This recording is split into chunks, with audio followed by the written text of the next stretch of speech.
다정한 참견.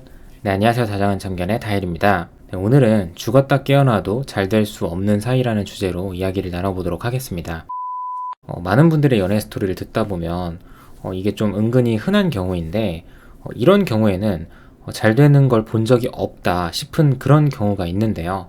내가 행복하다고 느끼면서도 계속해서 나 자신이 낮아지는 그런 느낌을 받는 연애인데 바로 상대를 우상화하는 연애입니다. 나 스스로 사랑에 대한 결핍이 너무 많거나 아니면 전에 만났던 사람들에 비해서 최근에 만났던 사람이 더 괜찮은 경우이거나 마지막으로 상대가 좀 인싸의 삶을 사는 그렇게 활동적이고 밝은 사람인 경우 정도로 추려볼 수 있을 것 같아요. 기본적으로 연인 간에 성숙한 연애로 발전이 되려면 이렇게 두 사람이 동등한 선에서 함께 걸어가고 때로는 함께 쉬면서 다시 올라가기도 하는 이런 모습이 되어야 하는데 지나친 우상화를 하는 연애 같은 경우에는 이미 상대방은 여기 꼭대기에 있고 나는 이 아래에 있는 거예요. 그런데 이런 경우에도 보통 내가 상대를 따라가려고 하기보다는 상대를 조금 내려 끌어서 이 눈높이를 맞추려고 하는 경우가 많거든요. 이런 경우에 상대를 우상화하면서도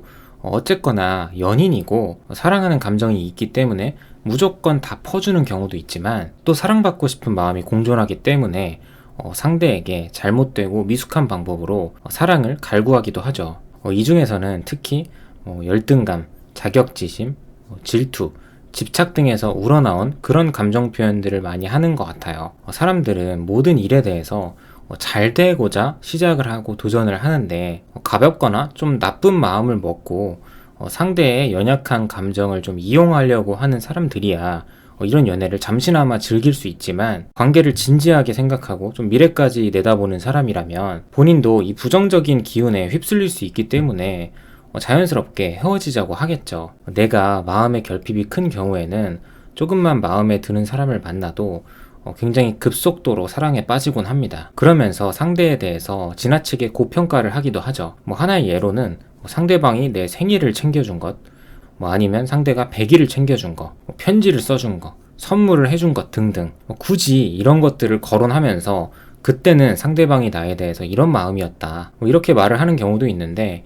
사실 이런 것도 안 하는 연애를 하시는 분들이 있나요? 연인과 생일 선물을 주고받지 않고 편지를 써보지 않고 선물을 해보지 않았다고 하는 사람들이 존재할지 의문입니다. 추가적으로 내 마음의 결핍이 큰 상태에서 시작하는 연애는 시간이 점점 흘러가면서 상대에게 바라는 것들이 점점 더 많아져요. 당연히 연인에게 무언가를 바라는 건 자연스러운 일이라고 생각을 하지만 이 바라는 가짓수들이 너무나도 많아지는 거죠. 근데 내가 아무리 상대에게 빠져들고 상대를 엄청 사랑하고 상대를 우상화한다고 한들 그 사람조차도 그냥 평범하고 연약한 한 사람일 뿐입니다. 그래봤자 20대, 30, 40대의 평범한 한 명의 사람일 뿐이라는 거죠. 그 사람이 아무리 대단한 사람이라고 한들 당신이 생각한 만큼 대단하지 않고 나보다 훨씬 값진 사람이 아니라는 겁니다. 세상에 그런 사람은 절대 존재하지 않아요. 지금 이 시대를 살아가는 모든 사람들이 각자 많은 스트레스를 안고 살아가고 있는데 실제로 과도하게 스트레스를 받는 사람들은 부정적인 결과를 많이 상상하는 사람들이라고 하는데 이 얘기에서도 나타났듯이 실제로 부정적인 결과가 나타나서 힘들어하는 사람들은 1, 20%밖에 되지 않는다고 해요. 그러니까 나머지 8, 90%는 부정적인 일이 일어날 거라는 그 상상 때문에 미리 일어나지도 않은 일에 대한 스트레스를 몰빵해서 내가 받고 있다는 거죠. 마찬가지로 연인 관계에서도 그 사람이 나보다 훨씬 더 대단한 사람일 거라는 착각을 하고 있을 확률이 굉장히 높다는 겁니다. 여기에 더불어서 앞으로도 그럴 거다라고 나만의 생각에 갇혀있는 경우가 굉장히 많다는 거죠. 한 사람이 한 사람보다 대단하다고 한들 연인 관계에서 그게 얼마나 큰 소용이 있으며 실제로 얼마나 큰 차이가 있을까요? 결국에 그런 나만의 생각, 나만의 착각 때문에 우상화를 일으키고 스스로 자멸하는 경우가 많은 것 같습니다. 그리고 이어서는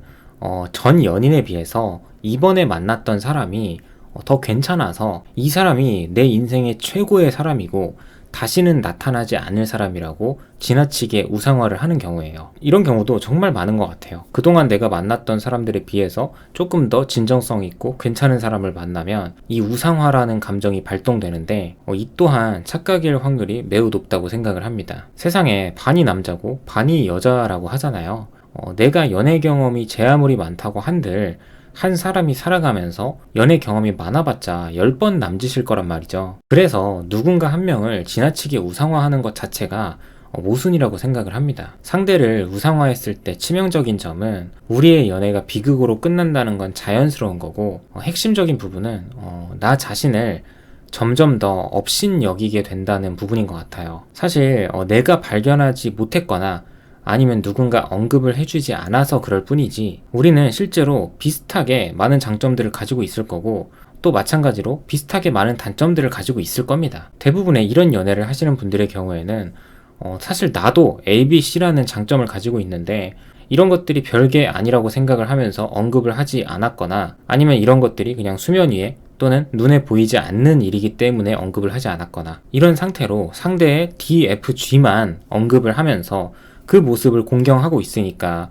애초에 시작부터가 0대 3이 되는 거잖아요. 이런 것들이 단점에서도 똑같이 적용이 되는 거고요. 결론은 나는 계속해서 자신감이 하락되면서 발전을 멈추고, 상대방은 나의 응원과 나의 지지로 인해서 되려 자신감이 더 올라가고 발전을 하게 된다는 거죠. 결국에 이런 우상화가 나를 위한 게 아니라 상대방만을 위한 길이 되는 거예요. 그리고 결국에 내가 우려했던 일들이 현실이 된 거고요. 그렇게 나와의 연애가 끝나고 나서 상대방은 내가 우려했던 것처럼 나보다 더 괜찮은 것 같은 사람을 만나서 인스타나 카톡에다가 사진을 마구마구 올리고, 나는 또 이런 걸 보면서 역시나 그렇게 될 줄 알았다며 이제는 나한테는 관심도 없는 상대방을 괜히 원망을 하게 되는 거고요. 마지막으로는 일상에서 많이 본 사연들인데, 상대가 지인들과의 관계 속에서 또는 학교 또는 직장에서 인싸의 삶을 사는 경우입니다. 이런 인싸라고 하는 분들은 보편적으로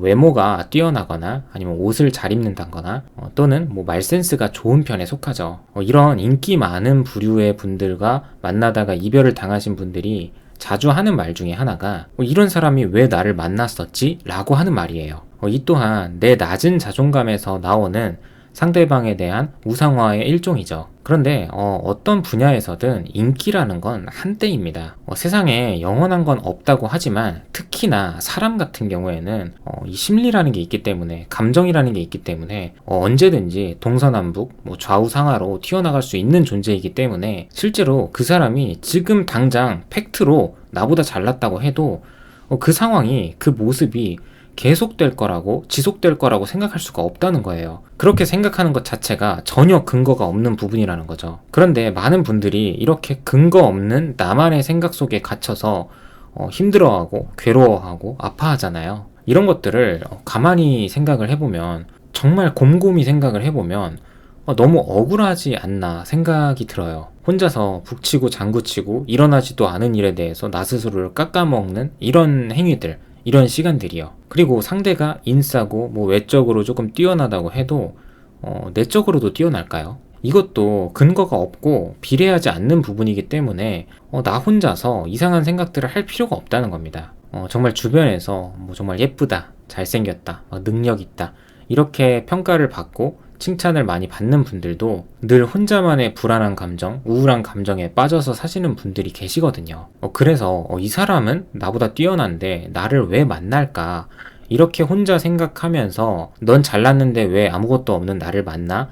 라고 사랑을 확인받으려고 하지 마시고, 얘는 나의 이런 점 때문에 나를 만나는구나, 이게 내 매력이구나 라고 할 수 있는 이런 점이 뭔지, 이런 매력이 뭔지에 대해서 알아내시라는 거예요. 결국 이런 것들이 내 매력인 거고 앞으로의 내 무기가 됩니다.